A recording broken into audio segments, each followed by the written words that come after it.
ကျမ်းမာခြင်းကိုပေးပါကျွေးဝခြင်းကိုပေးပါနေသက်ခြင်းကိုပေးပါပျော်ရွှင်ခြင်းကိုပေးပါဝမ်းမြောက်ခြင်းကိုပေးပါဆုံးရှုံးသွားတဲ့ဗိသိက်တွေကောင်းခြင်းတွေပြန်လည်ပေးသနာတော်မူပါရွေချက်ချက်စီအားလုံးအောင်မြင်စေပါအောက်ရတဲ့မနေရပဲအထက်ရတဲ့နေရာနဲ့ခွင့်အမိမဖြစ်စီပဲခေါင်းဖြစ်စီရခွင့်ပေးပါအလ္လာဟ်လည်းဒီကံနဲ့ဒီပဲကောင်းကြီးရစွာယူဆောင်သွားနိုင်သောဒီသိငယ်သောသာဝတိဖြစ်စီတော်မူပါအကျမ်းမာတဲ့လူပေါ်မှာကိုရိုပြကိုရိုလက်ကိုဆိုင်ယခုနကြအဖြစ်တို့ဒီကနေ့ကငြိမ်းစေပါအကျွေးချေစေပါအိမ်ကိုယ်ပိုင်ရစေပါကိုယ်ပိုင်ကားရစေပါကိုယ်ပိုင်လုပ်ငန်းရစေပါ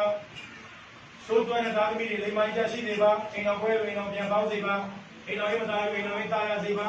ဒီချက်ချက်စီအားလုံးအောင်မြင်စေ၍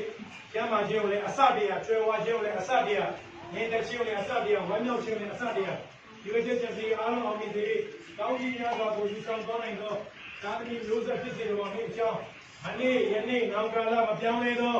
နာဆွေမျိုးသားသဘာဝတော်သားတော်ယေရှုခရစ်တော်ဘုရား၏မဟာနာမဝိပြု၍ဒီလိုဆုတောင်းကောင်းကြီးပေးတောင်းလျှောက်ပါ၏အစီအစဉ်ဆုံးသက်ကြပါ၏ဖာမြတ်တော်ဘုရားသခင်အာမင်ဟာလေလုယာဟာလေလုယာဘုရားရှင်ဘုရားခင်အစနဲ့ကောင်းကြီးပေးပါစေအာ